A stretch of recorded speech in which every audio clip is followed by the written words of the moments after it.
Welcome back to another video in the Practical Gundog Training series. In this video we're going to look at the stop whistle.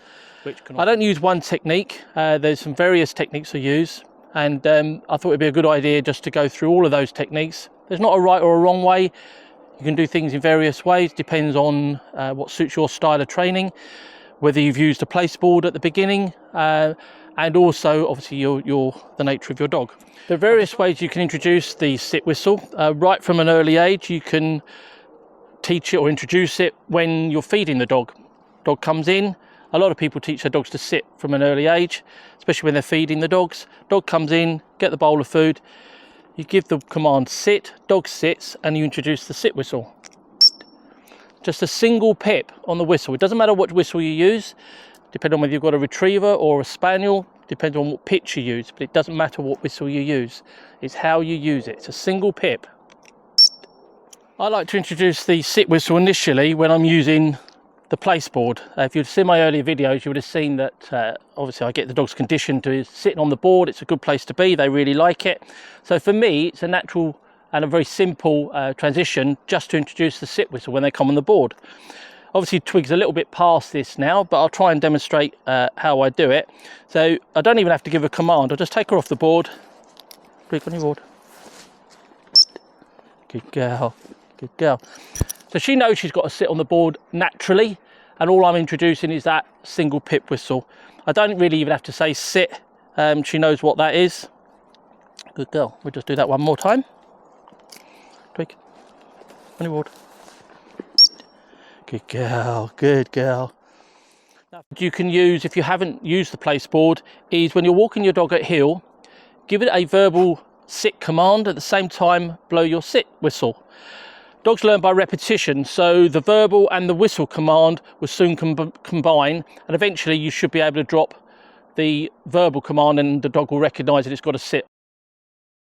To get used to is having this whistle in your mouth all the time. I see too many people holding the whistle in their mouth, in their hands, and then all of a sudden they're putting it in their mouths to blow it. The trouble is, when we get into more practical terms, when we're out shooting, beating, even perhaps picking up, you need to have that whistle in your mouth. You need to be able to get onto that whistle command really, really quickly, and it's no good fumbling about trying to find your whistle. So whistle in your mouth. You have to learn to talk with it as well. Heel. Sit. Good. Good. Sit. Heel. Sit. Good girl. Good girl. Don't forget your praise at the same time. Depending on your dog, if you've got a really fizzy dog, don't give it too much high value praise because it'll just bounce around. Once you've got a basic sit command, whether you've done it with the heel technique or whether you used a place board, you can then work trying to get the dog to stop at a little bit of a distance. Now, I had a few issues with Twig when she was a bit younger, getting her to stop away from me. When she heard the sit whistle, because I trained it on the place board initially, she kind of wanted to come back towards me because she'd been conditioned to hearing that sound and sitting in front of me. So I can't take any credit for this particular technique. This is down to Fran Ardley at Tarncrag Gundog. She taught me this one. So I've set this exercise up by putting the dummy just in front of the camera, then Twig, and obviously here myself. I've shortened this distance down for purposes of the filming.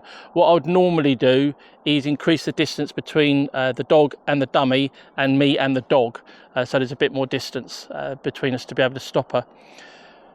I'm going to call her into me, and then I'm going to blow my stop whistle about halfway.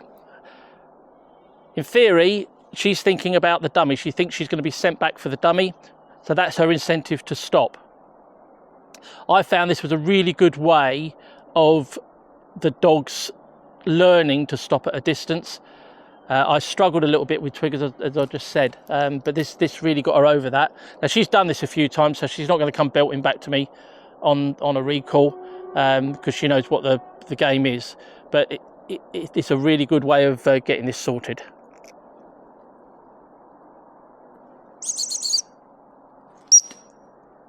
Now, she tends to stand at the moment, but I'm not going to give her any reward till she sits down.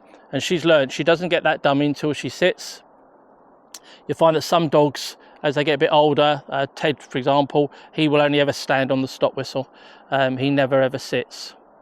And you can see there, she keeps looking back at that dummy. So she's learned that her reward for sitting and stopping is the dummy.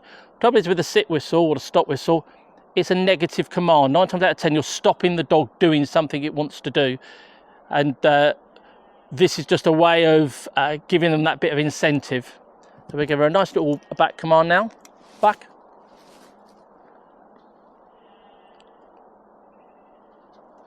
And when she comes in, good girl, good girl, good girl. So again, I can introduce my sit whistle when she comes back in to give me my retrieve. There's various ways of just introducing it without the dog even realising that. Those exercises that we've just done so far is all about the dog coming towards us. Obviously, when it's coming back on the placeboard, it's sitting up in front of us.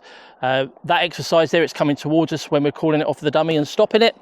So the next stage then is to stop the dog when it's running away from you. Now, this is a bit of a contentious issue on the basis that should you really be stopping a dog when it's going out on a retrieve? Well, early on in its training, definitely not. You've got to build up that drive and that enthusiasm for that dog to go out for that retrieve. But if you've developed that and you've got a dog that's a really keen retriever, then you can try this technique. Now, obviously, it's a useful one in practical terms. You might be sending your dog out for a bird when you're in the shooting field, and that one's dead, so you're sending the dog for that one. All of a sudden, somebody shoots another bird, and that's a runner. You've got to be able to stop the dog on the way out to that retrieve, stop it, and perhaps redirect it. You send a dog out for a retrieve, another dog runs in, you don't want it getting into a bit of a battle with it, so stop your dog, bring it back. So there are very practical terms for stopping your dog when it's going out on a retrieve. So once again, you wouldn't be doing this exercise until a little bit later on in the dog's training. The dog's got to be steady to a thrown dummy. It's no good trying to do this if you throw the dummy out and the dog just runs in straight away.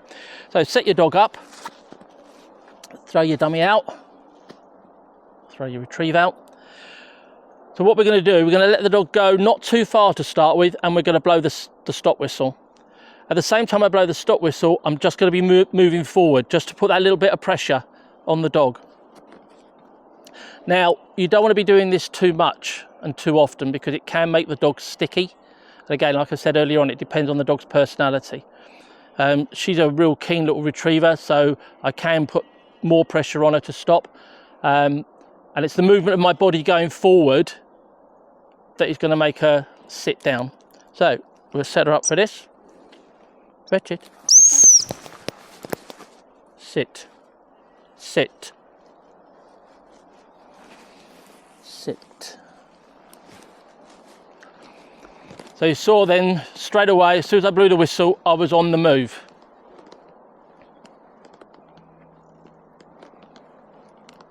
Now, I'm a firm believer in not letting the dog second guess you. So she thinks now she's going to go out for that dummy, but what I'm actually going to do is call her back, stop her halfway, then I'll send her. I'm going back to the previous exercise, so I'm mixing it up a little bit. Sit. Good girl. Fetch it.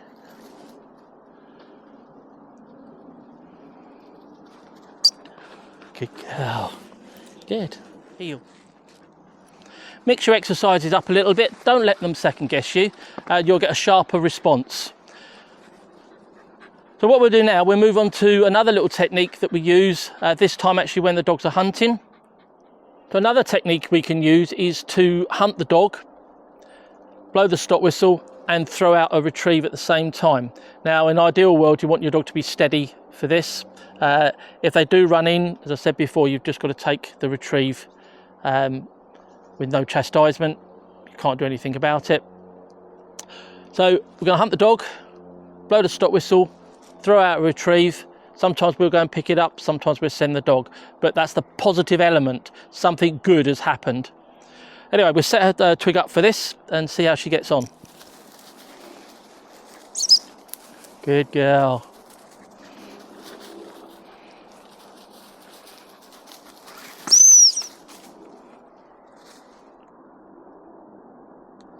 Fetch it. Good. Good. Good girl. Right, we'll give her one more go, see how she gets on with this.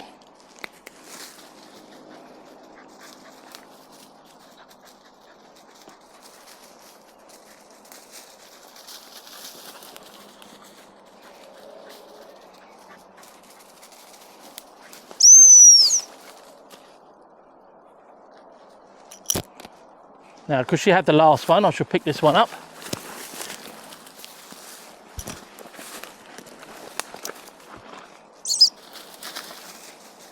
Good.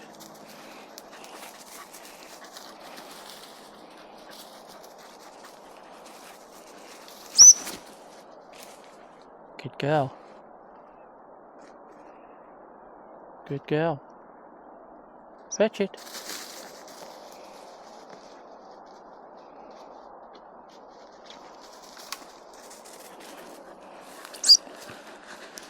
Good girl, well done. Well, I hope you found those techniques and exercises useful. Obviously they need refining, and we have to start working on our distances, but also in this particular exercise we have to start to introduce the rabbit lure machine and a dummy launcher and all those other things that will result in her having to stop to simulate that flush, obviously if we get that out in the shooting field.